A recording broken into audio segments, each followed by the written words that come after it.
Good morning. I wanted to talk to you, pop on today and talk to you about something that's a real struggle for a lot of people in the workplace. And this is where you're feeling unfairly treated, whether you're dealing with somebody difficult around you and you feel that things are just not going the way they should be. And you're really, really troubled by this, but you feel like you can't actually speak out about it.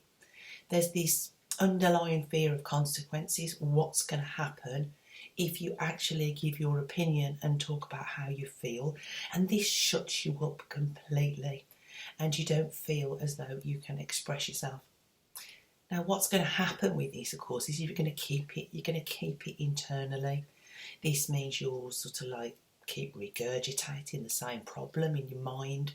You'll end up running conversations in your head, the conversations you wish you could have. The annoyances and the irritations, they will just keep on and on and on. And it's quite a painful way to live when you're not able to just say how you feel about something.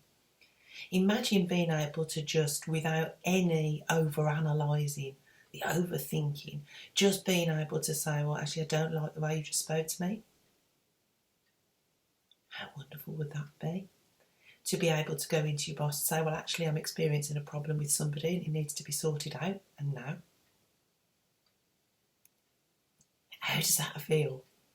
Now, you know, that may seem a little bit, well, a long way off for you right now, but the shift from probably where you're at right now to being able to express yourself really, really confidently is not the massive leap and gap that you think it may be.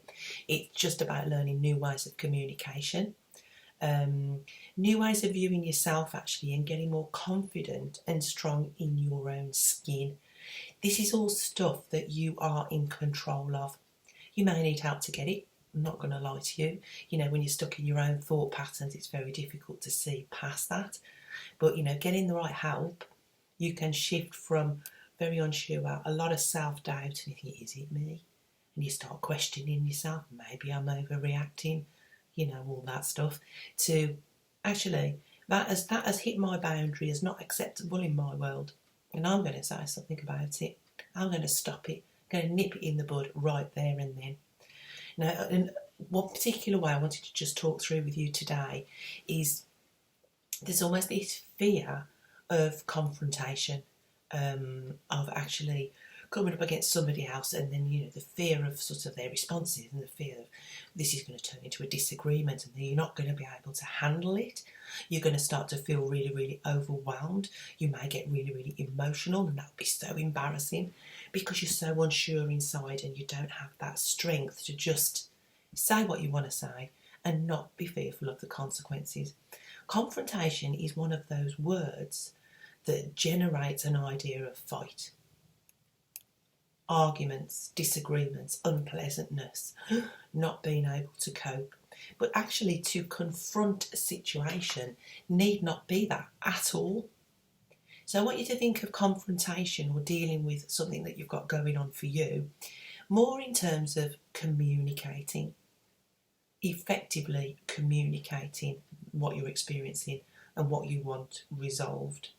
So confrontation is one of those words that has people very stuck, almost paralysed, because it does generate an idea of it being a difficult situation. Whereas if you think about it in terms of communication, like I've just said, then it's just a conversation. No fight, no disagreement, no upset, because you can actually say what you want to say without the emotional charge in a very calm, non-confrontational way, which ironically means you have confronted the situation. So you can see words can have a really, really strange effect on the mind, and what we think they mean can have you stuck, not being able to say anything. So we're going to swap confrontation for communication, having a conversation. I want to take that just one step further in this little video today, in that, you know, having a conversation does not need to be a backwards and forwards analysis of why you're upset, why you shouldn't be upset, having to explain yourself over and over again because you think that other people are not going to get the message. They're not going to hear you. They're not going to do anything about it. feeling like you've got to justify the feeling because you're unsure whether it's you, whether it's them, whether you should be feeling like it in the first place. So really to effectively communicate how you're feeling is not actually, or doesn't have to be, a conversation. It can be a sentence. For example, similar to one that I used just before. I don't like the way you just said that. Did you mean to be, angry? Oh, how freeing. And it is then just a sentence. It's a non-confrontational question of, did you mean to be angry and upset then with me? You can respond with, are you upset with me over something? It's a question. It's not confrontational.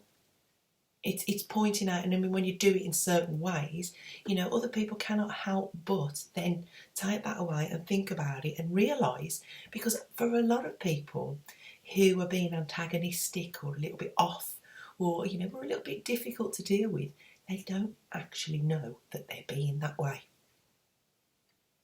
They can get into patterns of behaviour that they don't know is happening because it's running on automatic, and it can be totally out of awareness. Just a little added extra on the end here is that we all do that. So there are things that we're all doing that we are unaware of because it's become an automatic pattern. So there may be stuff that you're doing you don't know about. This will help you in terms of dealing with difficult people and thinking, well, actually, do they really, really want to upset other people? Or are they doing stuff out of their awareness? And which is why the magic then of effective communication can draw people's attention to what is going on without making them feel bad, without making you feel upset, without there being an argument or a disagreement. Because it's okay. It is so okay to have your boundary firmly in place where within your world certain behaviours and actions are acceptable, some are not. And that's okay to then, that's not okay in my world, to actually say and do something about it. So the point of this little video was really to let you know that you can do this in a way that doesn't have to be fearful. You don't have to worry about creating upset and difficulty. If this is something you want to look into a lot more, if you'd like my one-to-one help and attention with our eyes totally focused on you and what's going on in your world, we can create that bespoke experience specifically for you to unravel and dissolve all of the stuff that's keeping you stuck, held back, whether this is in the workplace, whether it's in relationships with family, friends, whatever area of your life this is showing itself up in, you can absolutely do that. You can send me a message through the website or on Facebook, wherever you see this video. You can send me a little message just to start a communication. You're entitled to, every time to a free little chat to find out whether it's right for you first. No obligation ever. I don't ever put any pressure on anybody to do anything. This sort of thing is totally up to you. Your choice as to what you do, who you move forward with, or whether you do, whether you don't. Totally, totally up to you. But please send me a message if you've got any questions, or if you'd like to work one-to-one and get this stuff sorted, because you don't have to struggle with it any longer. So until next time, have a wonderful day. Speak soon.